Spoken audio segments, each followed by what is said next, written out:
Hi, Abe. We are. Perfectly timed cardboard. Yeah. Yeah. That's what you gave me last time. And I've used that as an anchor to navigate this world. I'm going to let Source just guide the question, because I imagined this in my head so many different ways the conversation could go, but I didn't know who I was going to be in front of you today. But Jerry sent me. And I know Jerry sent me because I had a dream with Jerry. Yeah. At the He's busy. Yeah. And so I know he's been guiding me. You guys are coming in. There's a lot of stuff coming in, but I'm still having trouble grounding myself to these higher dimensional energies that are coming through. I feel like there's some sort of channel that wants to come through, but I'm not letting it through. Those are interesting words, the idea of grounding yourself. And we're just going to speak briefly here. What we are always talking about is the blending of you with you. And so that balance between this physical world that you are focused within and the non-physical part of you who is also focused within this world, it takes some deliberate intent and some focus, and most of all some self-awareness of the way you feel to get those energies just the way you mean them. We ask you to sift and sort and live life and let life come at you.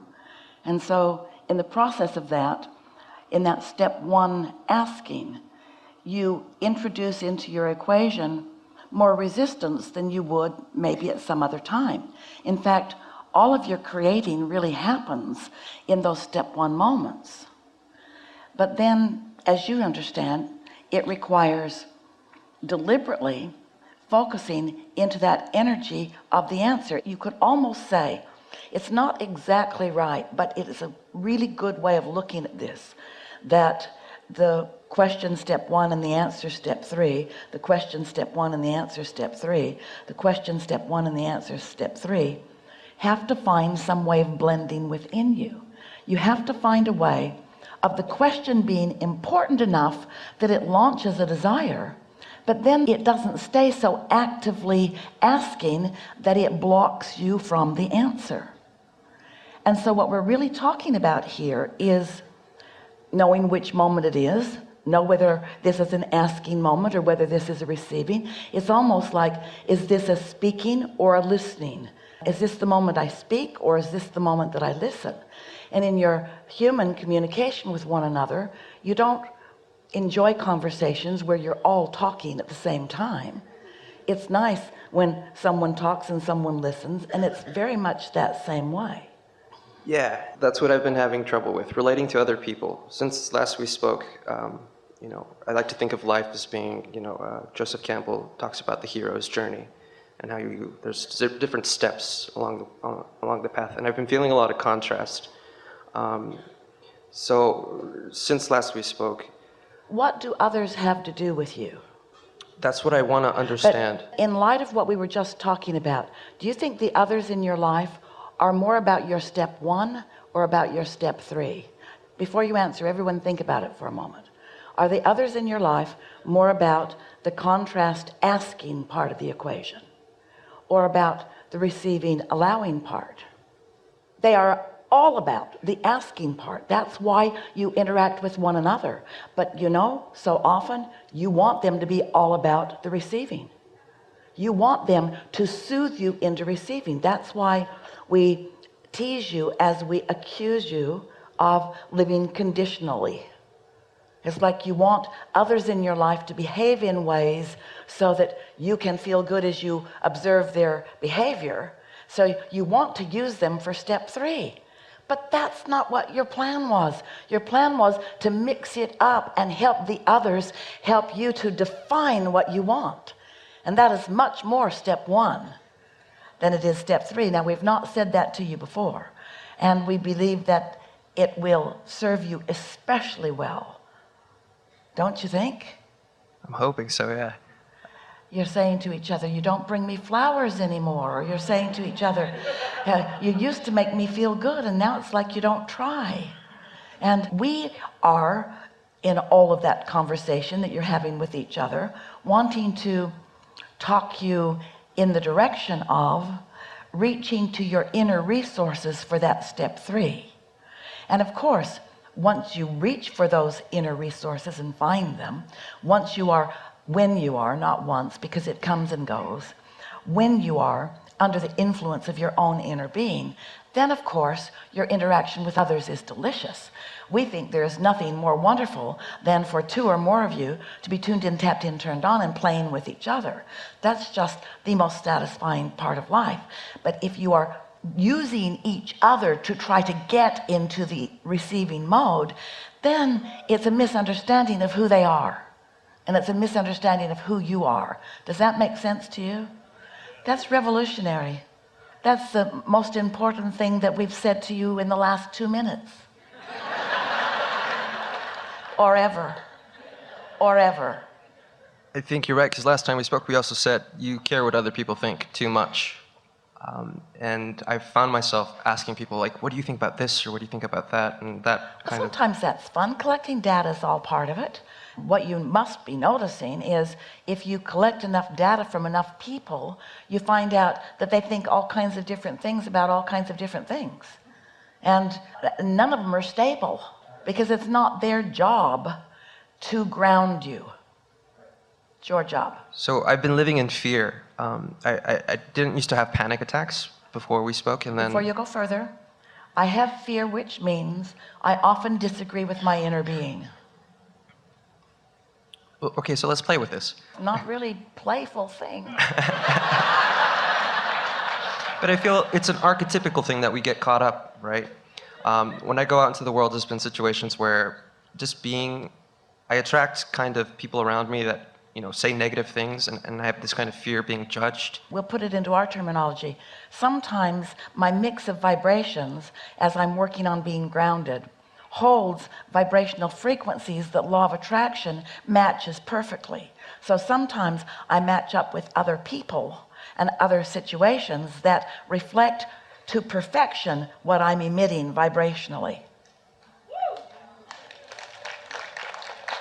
And then we say that you would like to say, especially in the middle of one of those moments, good to know. Good to know. But when you are in any moment emanating in vibrational equivalency with your inner being, you don't feel fear. You feel satisfied and more. You feel invincible. You feel exhilaration. You feel clarity. You feel eagerness. Right. And so, what do you think you're getting at?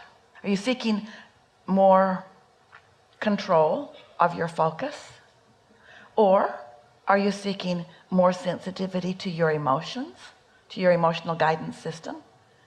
Or are you seeking others who get you, who behave better?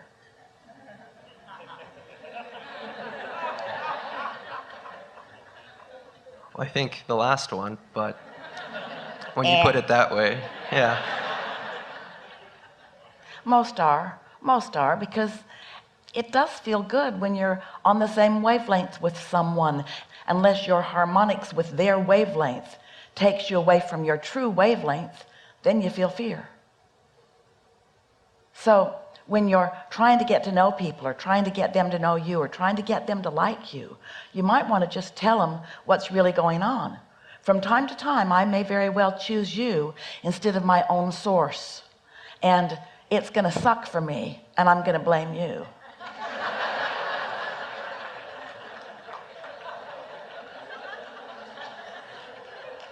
Yeah. We're glad you were all here to get that. You understand that, don't you?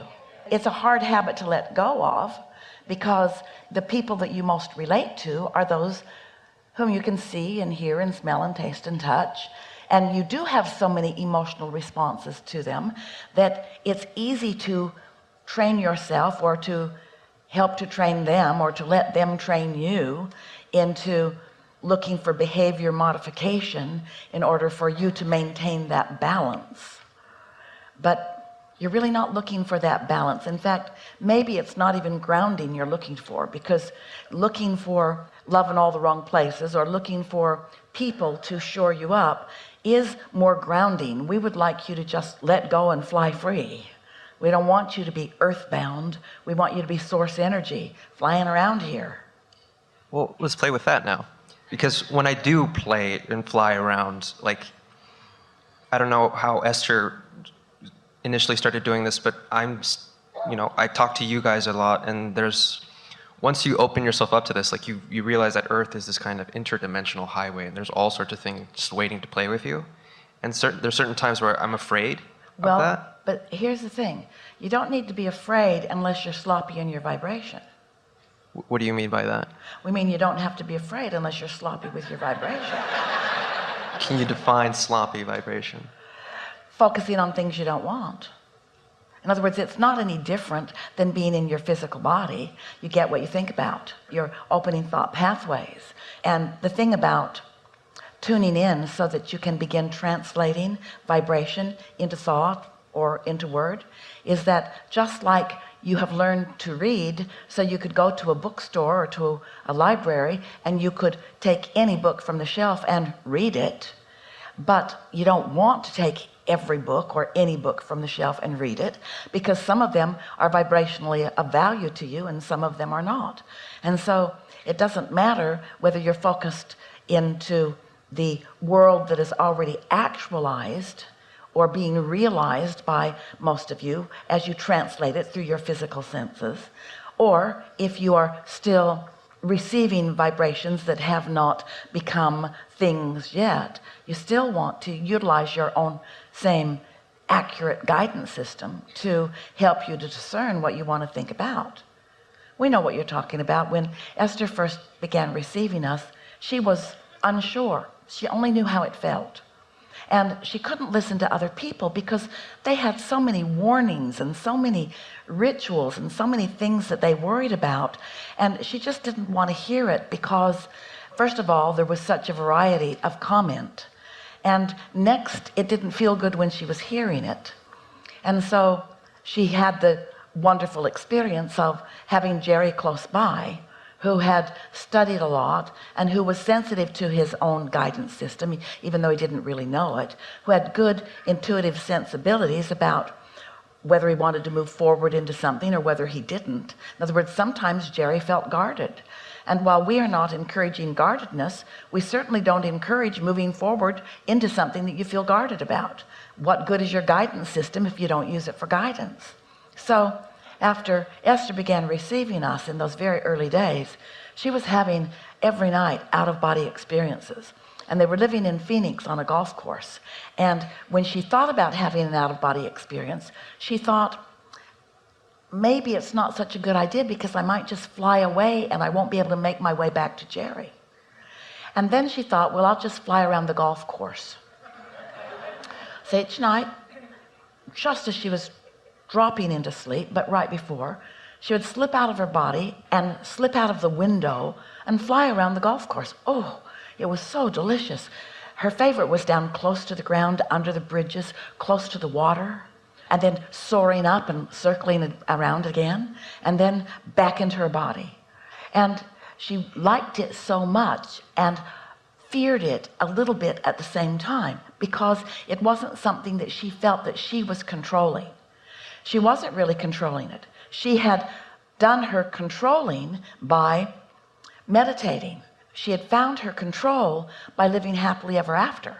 She had found her control by being in love. She had found her control by basking in the deliciousness of her life. She had found her control by discovering her vibrational harmonics with us and utilizing the opportunity often. But when she would put herself in her bed and allow herself to join the frequency of us, it was us that was controlling or choosing the night flight. And because she didn't want to fly around the planet, we didn't. Because she wanted to stick close to home, we did. Because she loved flying under the bridges, that's what we did most, every night, over and over and over again. At some point, you want to say to yourself, and really know it, I've done the work and now I can let go. Now I can soar. Now I can listen to the impulse of my inner being. Now I can do what feels the best to me. Now I don't need to continue to take a survey of what everybody in my circle or everybody in my family, everybody in my whatever group thinks. I have done my work. I have found my resonance. I am utilizing my guidance, and now I am free to be all that I am.